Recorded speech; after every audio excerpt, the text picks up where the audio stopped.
and we want the fans out of their seat. We want to score goals. We want to get them, momentum on our side, and then on the flip side is when we don't have the ball, is it we got to be dogs.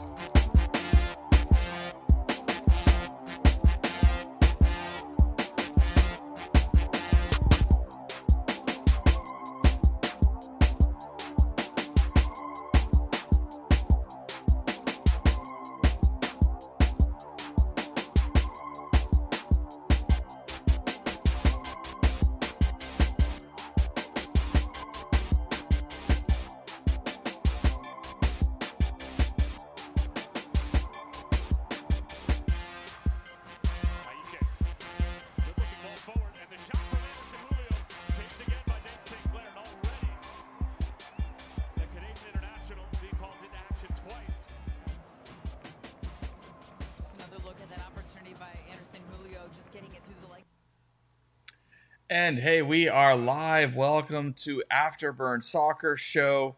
I'm your host, Nathan Hill. You can follow me at Afterburn Soccer on X and even find me over on Blue Sky. And with me is our good buddy, Mr. Colin Couvert. Oh, and here comes Jose, right? At the nick of time. Jose Carmona right at El Chico Carmona. We're here. We're here to talk about a busy weekend for FC Dallas and for North Texas Soccer Club. We're going to break it down. We're going to take your comments, your questions live. I don't know if our buddy Marcin will be hanging around for this one because I'd love to hear some takes on how his Rapids team did this weekend down in Houston, down in the swamp. But yeah, he's probably not so happy. But hey, we're pretty happy. I think that's where we can start the show. FC Dallas traveled up to, after the disappointment at home the previous weekend, traveled up to Minnesota United, who are a strong team this year, a well put together team, have been an opportunistic team. And there was no guarantees that FC Dallas was going to come away with something. And in fact, when we saw the lineup going into the game, a heavily rotated lineup with a growing injury list that gives us some concern for Dallas sort of to turn the corner. But with that rotated squad to go up to get a 0-0 draw on the road, grab that road point before continuing on this long road trip for the club, that's a really good thing. A good kind of confidence booster. Good for Martin Paz to get his first clean sheet of the year. Hopefully many more of those to come. So let's just start off with reactions. Colin, we'll start with you. How did you feel about that draw on the road against Minnesota for FC Dallas? I'll take that draw any day of the week. Minnesota's a very good side. It's something like I predicted on the show last week. I thought it was going to be a no draw, mostly because our finishing and attacking quality. I didn't expect, a heavily rotated side like it was, but I figured our finishing quality wouldn't necessarily get us a goal against that back five of Minnesota. They like to play physical and they like to play quick in the back. It's a result that I look at and it's like, well, you look at both sides. There could have been goals for both. Danny St. Clair really stepped up with those first couple minutes, I believe, saving 2 shots very early on that were really good goal scoring chances for us. Where if we got that goal, the game could have been completely different. But at the same time, I'll take that 0-0 draw result on the road every single time. You gotta look at how we played. It was more of like a 4-3-3 that would shift into like a 4-4, almost like a diamond in defense, but like a midfield 3, always of Ramiro, Kaike, and Show. I was a little bit worried about that midfield just because Show and Ramiro. Show's more of like almost a DM. Kaike is more of a DM, and Ramiro, who's like that box-to-box bulldog in the middle. So it was one of those things where it's like, okay, we might be bunkering this whole game, but within the first 10, 15 minutes, you could tell we were actually going to go for it. We had the ball. Very, very much a chess match, too, because we both don't like to play with the ball. Minnesota and Dallas both would rather you come at us and we counter you. So it was a very hectic game because you could tell when both teams had possession for a long time, it was like, oh, okay, what are we going to do? It became very, very physical, very back and forth. It was an exciting game to watch. even though it was a 0-0 draw. But again, I'll take that result every day of the week. A lot of emotion, a lot of energy, Oh a yeah. good mentality, which we'll hear from Coach Quill in just a moment about. But Jose, your reaction to the road point for FC Dallas? Uh, Amazing result, honestly. I think Minnesota was playing to be either number one or number two. At least I think they're playing for second spot in the West. And to go there where they're undefeated and, snatch a point. And mind you, for large portions of the game, Dallas was the better side. It wasn't what we saw the week before where there was no life. There was a lot of fight in this squad. And if Marcin was here, he would tell you that a couple of times. He said, "Man, what's going on in your game? It looks like you guys are about to fight." And yeah, it was a feisty uh, uh, confrontation. FC Dallas didn't back out. Urogide was just a monster out there. If you watch the Minnesota social, you know, uh, you know, socials afterwards, they were all basically complaining about him because he was just a beast out there. He was, I mean, he was man of the match as far as I'm concerned. I mean, he just bossed that team around, and this team has needed that so much. And overall, with a rotated squad, I was very happy with what I saw from some of the people they rotated in. I mean, Show looked like a completely different player than we saw last week. And last week, I'm sorry, he didn't look very good at all. And I'm not saying he looked great this game, but he looked like a much better player than last week, and looks like a player that's still finding his form, still coming up. And if this is him having an average game, then that's a good sign for us. Also, Nolan Norris is starting to grow into that left back position and is looking. I mean, it's gonna be tough for Farfan to get that job back at the if Nolan Norris keeps improving. So yeah, it's I saw some good things from rotated squad. Um, you got to be happy with the result. I mean, you tell me that we're gonna rotate a squad and get a point on the road. That's an amazing result. Yeah, Lucho Acosta coming off the bench, giving him some rest, and maybe just releasing pressure a little bit on him, where so much focus has been on him, and with Musa injured for next probably a week or two. Abubakar getting his first start of the year. I think Abubakar did go off maybe with a knock at halftime. Looked like he was maybe dealing with something a little bit at the end of the first half, but brought a lot of energy. I thought was yeah, very feisty. He had, like I said, we had a clean sheet in the first half. He had a lot to do with that. A great performance from our third back, something we needed to see from him, from a guy who's known for making mistakes. To come in there and put in a solid performance, couldn't be happier.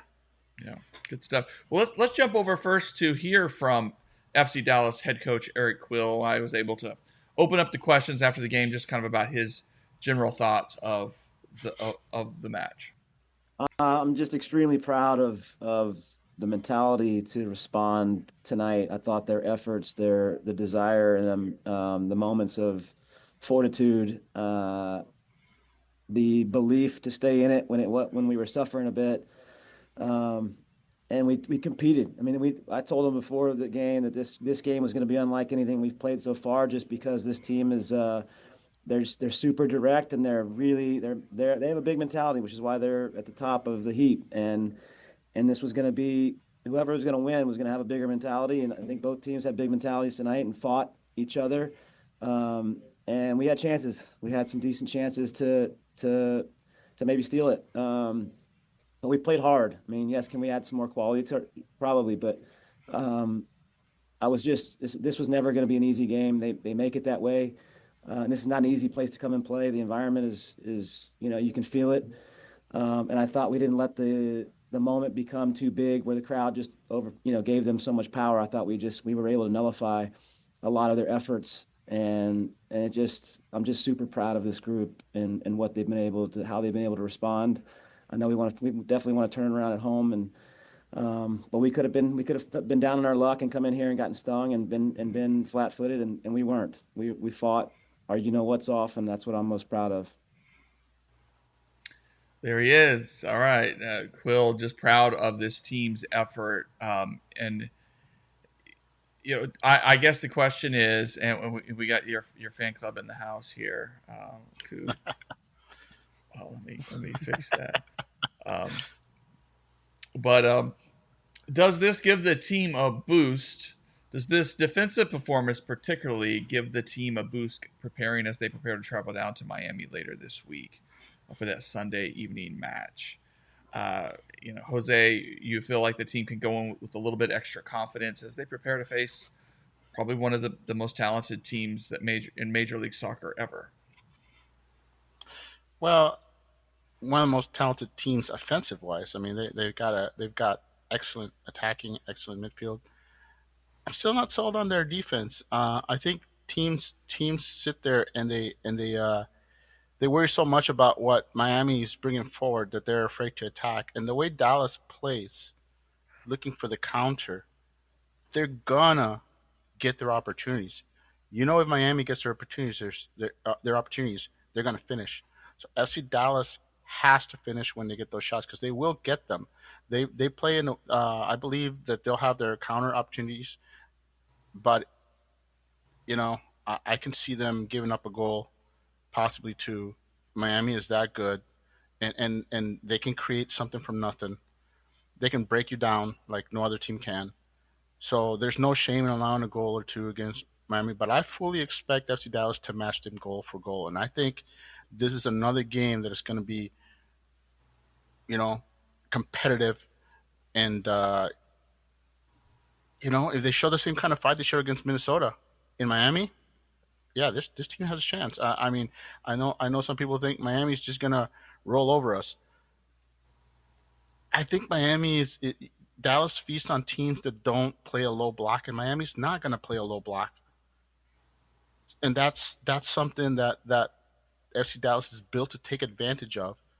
And so I think it's going to be a very entertaining match, back and forth. I mean, we may need some help here, and we may need some luck on our sides at times, but I think it'll be a competitive match. And as long as the team, brings that dog mentality and that fighting spirit they showed this week, I'm excited about the match.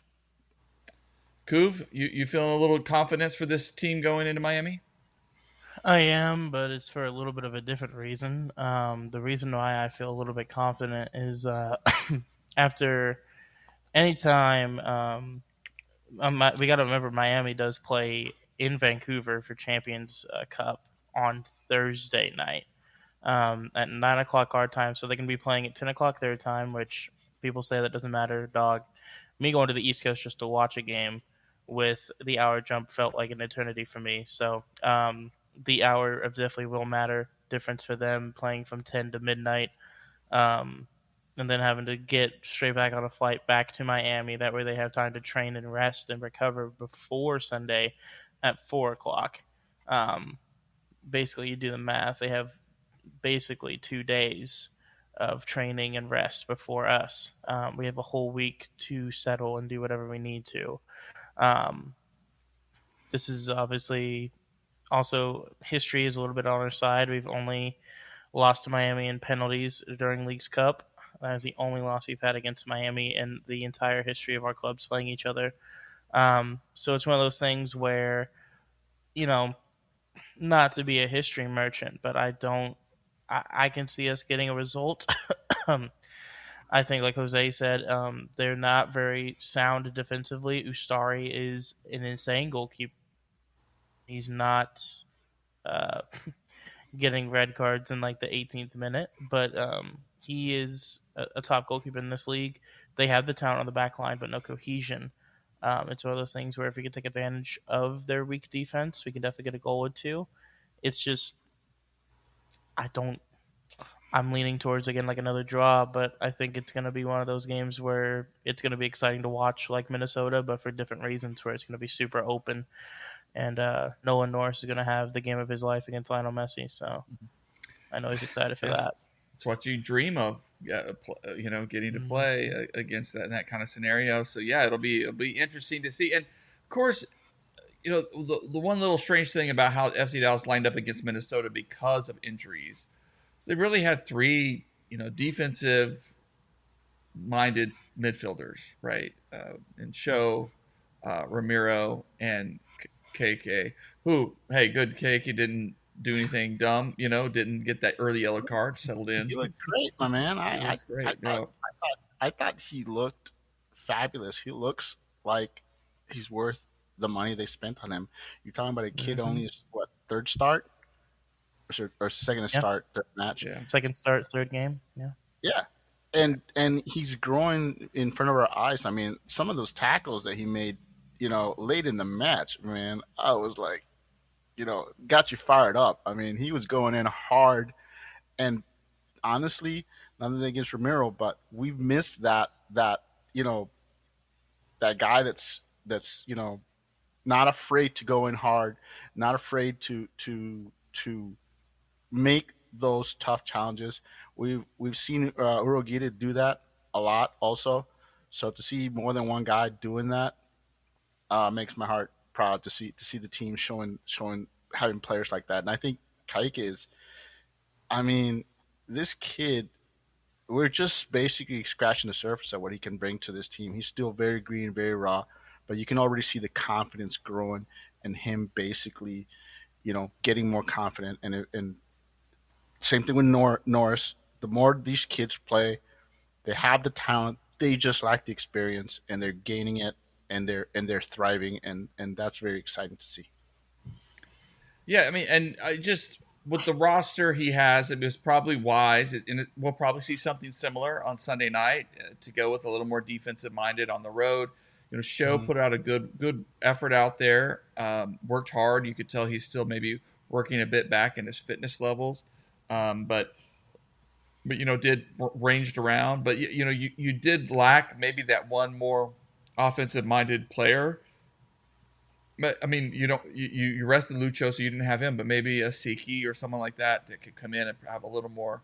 But overall, I mean, you don't fuss about a 0-0 draw on the road, and going into Miami, if you line up more defensively, maybe that's one of the ways that you give that extra body to thwart Messi and his. I also want to point out though that we saw a little of miscommunication once Acosta came in, where it was clear that he wasn't on the same page with Julio or Farrington, and that's just because they haven't really played that much together.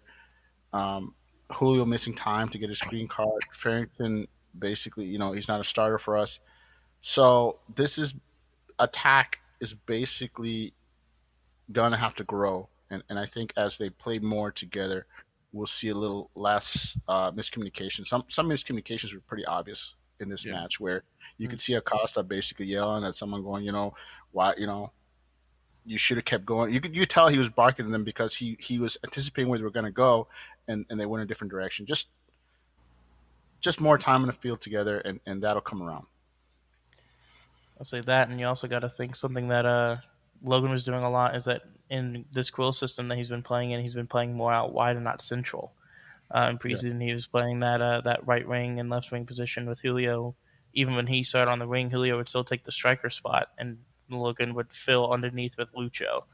So Logan, it might be not. I'm not going to be drastic and say it's a Kamungo playing wingback situation, but it's very much this whole preseason and everything I've been playing underneath, and you could tell that it took a while for him to get used to, I'm up top with Julio, and Pedrinho's underneath me, not me going underneath Julio, which I think it's smart to have him underneath Julio, because, I mean, Logan's the only height we would have on that attack, so it makes sense for him to play Julio and then come in late in the box for a header or a cross, but you could tell a lot of it also was just, like Jose said, it was miscommunication, but also these players have not had time with Lucho. Julio's been out with getting his green card for 2 or 3 weeks.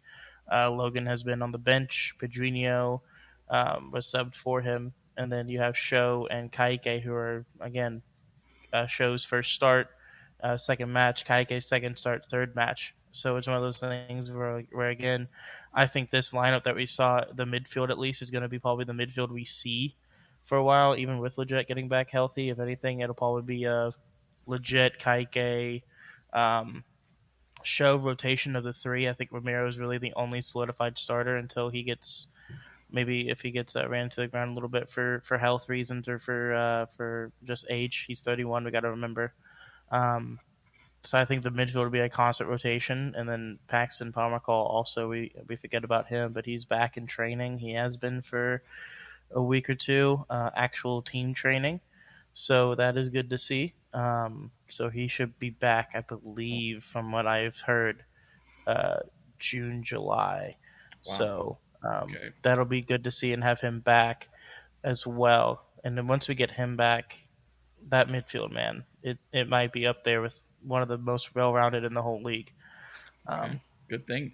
Good thing to look forward to. If they play up to their standards. I mean, 100%. you gotta remember that Paxton hasn't played in a while, and while I Year would and a hope, half, I hope he comes back and hits the ground running. It may take him a while to get back into actual the Paxton that we know and love, but we'll have legit before then already returned, and I think once the Jet comes back, it'll suddenly give Quill some options. You'll have Show will finally be 100%. Kaike will have some experience under his belt. Ramiro, and now he has some options with once the Jet returns of how he wants to line up that rotation, which will be nice. And then of course once Paxton comes back, provided there's no other injuries, with those four players available, you can slowly ease Paxton into playing time instead of rushing him in. Well, good stuff. And keep in mind, the other big looming decision is that Show. I think his loan is up in the summer, so I think that could be one of the spots that they're thinking, hey, we let him go and we go out and find that center back or whatever reinforcement we need. It opens up a spot, but it's gonna be interesting to see if he plays himself into contention, and they have to think about keeping him here in Dallas. Or we'll see. That'll be one of those questions looming. But I want to say right now, I think honestly, unless the price is too high, I can see the Show sticking around unless he has another setback of any kind. He just if you're going to be playing 2 6s all the time, you're going to need that third six, and I don't know. Like I said, unless the price is too heavy, I can see Show sticking around because you're got we don't talk about Delgado. Delgado's the other midfielder we have, and do you want Show out there or do you want Delgado out there? And right now, I know Show's only second game, but I already like what I see from him better than what I see from Delgado. And nothing against Delgado, I just think he's being misused. I see them playing him out wide a lot and stuff like that, and I'm not sure he's being used to his best ability. But right now, if Show keeps improving, it's too early to tell. But I wouldn't be surprised if they buy him. Next question, Osaze. Should he be in the running for an MLS All-Star team spot? The Homer reply is absolutely. I mean, I think he's making that case, but he has to make that case in the big games. Against the big teams. He looked great against Minnesota. Now comes Miami, and if Dallas gets torched 3-0 at Miami, there goes your argument. But if it's a 5C showdown like it was against Detroit, and the defense holds stout, and Miami has to score an amazing goal or two, then yeah, I think we can tell that he's one of the best center backs in the league, but the league has to see it too. And I think he gets a good chance to make that case Sunday. All right, we'll have a chance. He is 100% a MLS MVP. Like, he is up there for one of the best defenders in the whole league. And I, like Jose said, if you saw some of the amazing banter on Twitter that I personally got involved in, it was holy yap is all I can say for some of those people. You look at like MLS, so I'm gonna throw some stats out here. I did some research here. You look at um, match ratings for a lot of people in this league, and you look at Uragide's like match ratings or whatever. He's top. I want to say he's top 35 on FOTMob. I want to say possibly. No, sorry. In defenders, he's top 15 on FOTMob. Now, you also got to remember that a lot of these defenders that get higher match ratings are going to be people like your Tristan Blackman or your Ryan Hollingshead, your Kai Wagner's of the league, your wingbacks who get assists, which heavily bump up your match rating. Osaze Uragide, with no assists or goals in 9 games, has a 7.2 match rating. He also is.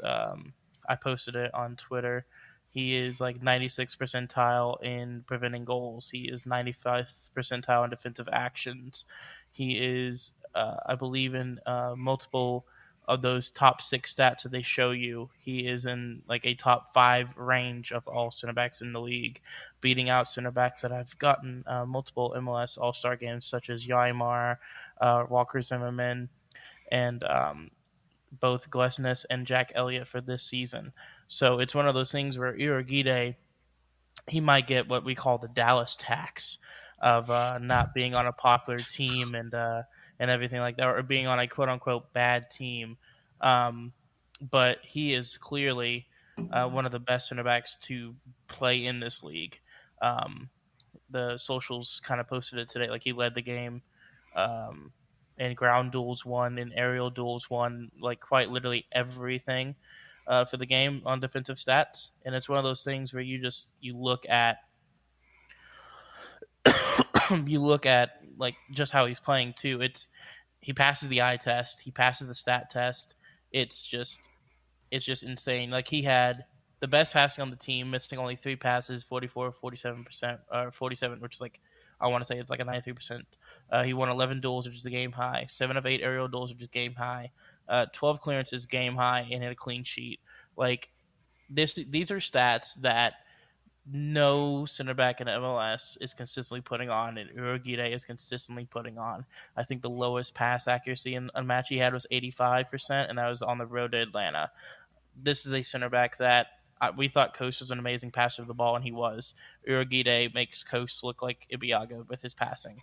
And again, I love Coast. That's my boy. But me and him we're kind of saying him and Uragide together would have been absolutely disgusting for the league. But it's one of those things where Uragide was brought in to like help the back line. It wasn't necessarily like, if he develops, cool, because he's 24. It's turning into a development project, and he's getting better and better and better. So I absolutely believe that Uragide deserves an all-star spot if he keeps playing like he is right now. Good stuff. And I've had those thoughts too about, hey, what if Tafari was still here and we could have seen those two? Maybe they're too similar, and you want maybe a coach wants one guy to be a little more of a conservative, kind of stay at home, because Uragide is just all over the place, and it is brilliant, and it is fun to watch, and it's fun to see it grow. So we're hoping more of that to come. We'll come back to and look ahead to this weekend in just a moment, but let's touch upon North Texas Soccer Club, who were at home on Easter evening. It was kind of made for an interesting Easter, but nice to kind of sit back and watch a game. Watch those young guys go, but they went into halftime down 2-0 to the visiting Rapids 2, and really credit to the Rapids 2 for a couple of delicious, professional, spectacular goals. I mean, that just were misspent, but were mistakes from North Texas in some ways. But I mean, that first goal was pretty spectacular. I mean, it was pretty spectacular. That's I'm not sure you can fault the defense for that. That's, I mean, a guy making a shot from that far out with that pace. You hate to see it, but that's a goal that you can't really blame the back line for. I don't think, in my opinion, anyway. Yeah. But yeah, I mean, and Rapids too. They have a solid team this year. right now, I believe they're one of the top teams in the West after that result, and they have less games than North Texas or some of the other teams. So it's again, you see North Texas up and down, and they need some help. They need some help. Uh, I know a lot of people were complaining, at least on our chat, that they signed some guy from England. This team needs attackers right now. Sarver is your only guy. He's your only consistent Yeah. attacker they got, and deep down we all knew once the teams were tied 2-2 that Sarver needed a hat trick for North Texas to get that win, and that's just the truth. Is they lack, for whatever reason, they're lacking firepower on that team, and that's costing them. And mind you, that's not the only place that need help. That backline still needs to solidify, and you saw two players that haven't played to it paired up before, and that's another thing is that backline still has to gel, and I like to see them sign another player or two for to bolster that backline. But this team still, I think this team is still needs to add a piece or two. Um, Yeah. I Well, they signed. Hold on. They signed that midfielder from Europe, and I don't know. He hasn't played yet. I don't know if he still has his visa. You you got the striker also that came there from Europe. Another guy who's probably waiting on his visa. So they have some signings. They just, for whatever reason, they're not with the team right now. Well, so I mean, credit to Sam Sarver, the captain. He scores a brace to help the team come back and level it. So it looked like, yeah, North Texas was gonna kind of get their, get sort of control in the game. And Sam Sarver, the team captain, really just putting the team on his back. And frankly, the way he's playing, you're like, okay, he was a super draft pick, but maybe he's making a case if he keeps this up. He definitely is. That FC Dallas has got to take a look at him as an attacking option to keep developing. But no, Aaron Essel, I don't know if that's who you're talking about. He did make his debut in this one. Oh, did he? I didn't. Yes, and if you didn't get to watch it, I'd say go back because once he comes in, you immediately see the quality that he brings. Now you could tell too that he was, he gave up a foul or two that you're like, man, come on, and especially dangerous spots, but brought immediate energy and just looked like a man among boys, and was I did watch the game. I was watching on my cell phone, unfortunately. So yeah. But I know I too. couldn't pick out who was who. I mean, it was late, kind of more mid second half that he came in, and I, maybe I should have put some highlights together, but he won the ball and just got the ball forward. I mean, he just looked like a really excellent player. And here's the most intriguing thing that happened that I'll probably do a follow up piece on if I have time later this week. Is I asked Gall in the post game press conference just about Aaron Essel making his debut and the impact. And Gall was glowing, and he said, and I sort of quote, he said, "We knew he's going to be important for North Texas and for FC Dallas," which, for a 19-year-old kid coming over loan, but from the first division and the Scottish Premier League, he's got some talent. So he's going to get maybe a season to grow a little bit in North Texas and maybe make the jump to FC Dallas. But he looked physically like he's going to be a really special player. Good. And a two-way player is what Gall said. He's not just a defensive midfielder. He can get forward. I'll probably go back and rewatch that then. Like I said, I only saw it on the cell phone, so it was hard to see who was who. But I'm glad then that's the case. I'm just saying the signings that they've made, like I said, he made a second half appearance. I mean, he was brought in probably to compete for starting minutes. So once we see him get a start, we can judge him, for the full 90, hopefully. And like I said, we got a striker coming. That's great. So midfield striker, but I like to see them add another help on the back line. And then I think you'll see this team they just need to gel. No shame in losing to the Rapids. It sucks that it was at home, but like I said, the Rapids too do have a pretty solid reserve team this year. 100%. And I mean, I think something that we also need to look into is North Texas again. Like I kind of said at the beginning of the season, it's a lot of new bodies. Yes. My prediction was, I mean, maybe we squeak into playoffs this year. I'm not really I'm not too high on this group of players, just because again, it's like we have players that are like just fringe outside of MLS, which a lot of those players have gone up to FC Dallas and been loaned out, such as your Pendekas, for example. Some players have gone on to be loaned out to as well, so such as Salih, who was thought to be a good bench player for FC Dallas this season. And then you have some players that are like on the fringe as well that are still playing for North Texas, which is great to have, such as your Tariq Scott, or sorry, yeah, Tariq Scott, and I think we had 7 players from North Texas that played for North mhm, Texas SC on the FC Dallas roster. 3 of them were starting. So I mean, exactly. that's a lot of firepower. I mean, and like you said, the Pondeka got loaned out, Salih got loaned out. Don't forget Pepe got loaned out. hmm Um, so yes, this team is. I think they have the talent. It's going to take time to gel, and this team I think is a team transitioning into what it's going to be. So I don't think they're a title contender or anything, but I think you're going to see some players from this year grow into the role and then maybe take a more prominent uh, role with a team next year. So that's what I'm looking for. I'm looking forward to seeing how many more. They signed a couple of academy kids to contracts, and I want to see those kids get time and see how they grow. And hmm it's a team in transition, and it looks it, and we'll see by midseason. We'll have a good idea. Mhm. hmm Yeah, yeah. So Gall, it was to his credit, and I had some questions about sort of his substitutes and things, but he didn't really think. He just thought, anytime you go down 2-0, and he really said that the first half was the most disappointing part of the game for the team. You put yourself in that hole, and it's hard, for even the best teams to kind of dig yourself out of that. And then, things happen. They win a ball late, very late in the second half, and cross it in the box. It bounces around, and player Swan from Rapid City just slots it in. Those things happen. Those bounces happen.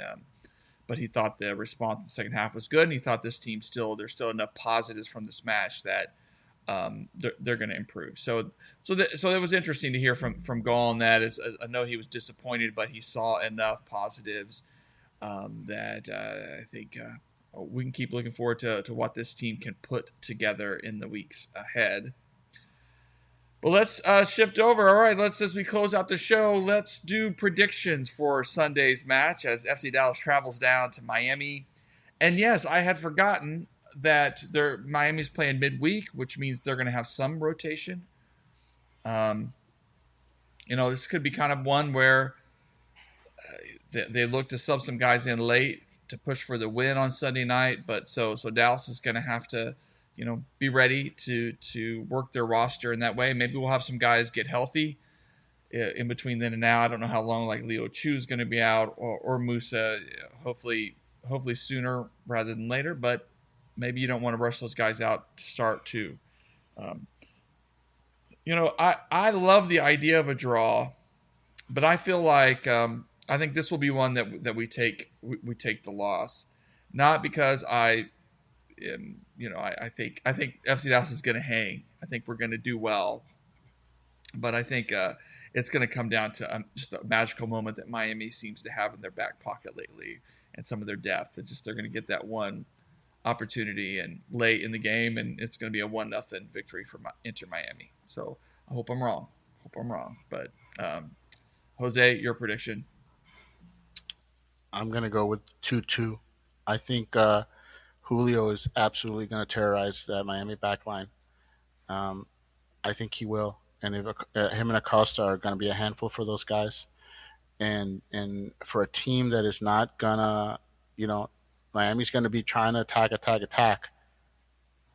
Dallas is going to be salivating on those counters, and I think I'm going to go opposite of you. I'm going to say Dallas is going to be winning 2-1, and Miami will need a late goal to salvage the draw.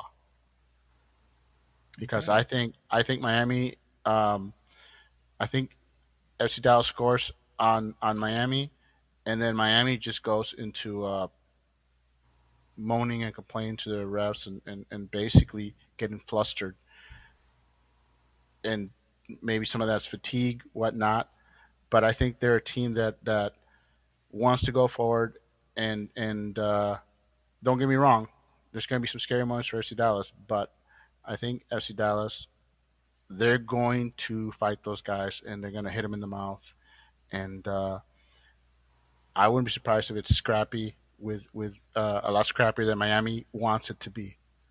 In all honesty, after a tough match against a team like Vancouver's, to have to face another team that's going to fight you tooth and nail. Like I said, I think Dallas is going to be winning, and I think Miami is going to have to rally for the draw. I Okay. hope they fail. All right. Kuv? I think it's going to be. It's tough, man, because again, I like to research a little bit into the opponents before coming on here and everything. Miami played against Chevalier in Jamaica for Champions League. They played on a Thursday, played in Atlanta on Sunday, and barely beat Atlanta 2-1 in the 89th minute off of a Fafa Pico goal, which was a foul in the build-up on Miami, but we don't care about that. It shouldn't have been a goal, but we then look at their next game when they played on a Wednesday against LAFC in LA. And they came back. Messi played both games, the full 90, I believe. Suarez was subbed out in like the 69th minute. And then they rotated goalkeepers for those games. So it's one of those things. And they drew at home to Toronto, which Toronto has been typical Toronto of, I believe it's 1 win, 4 draws, and 4 losses through 9 games. So it's one of those things where if we play like we have been on the road, we're going to be able to hang with these guys pretty easily. It's going to be, I think, more so of, again, I think it's going to be, like I said, for Minnesota, a Nolan Norris legacy game where he's going to have to step up and play, again, the best soccer of his life. And he played amazingly against Minnesota, locking down Uluwasei, Halongwane, and Robin Lod. Like, that is one of the best triangles I can think of in this league to try and defend. I think we forget that Robin Lod, while being a center mid, was playing striker and bagging like 15 goals a season for Minnesota, or on track for, I believe it was 23 if he played the whole season at striker. So one of those things where Minnesota is a dang good team, and Norris and Uragide lock down that side. They're going to have their hands full with Suarez and Messi. I'm not trying to compare Messi to Uluwasei, but Messi is one of those players that we have done well against. He had that amazing free kick against us, obviously, in the Champions Cup, and then preseason he was locked down by a back line of Ibiaga, and it wasn't Coast, it was the other center back on the roster last year.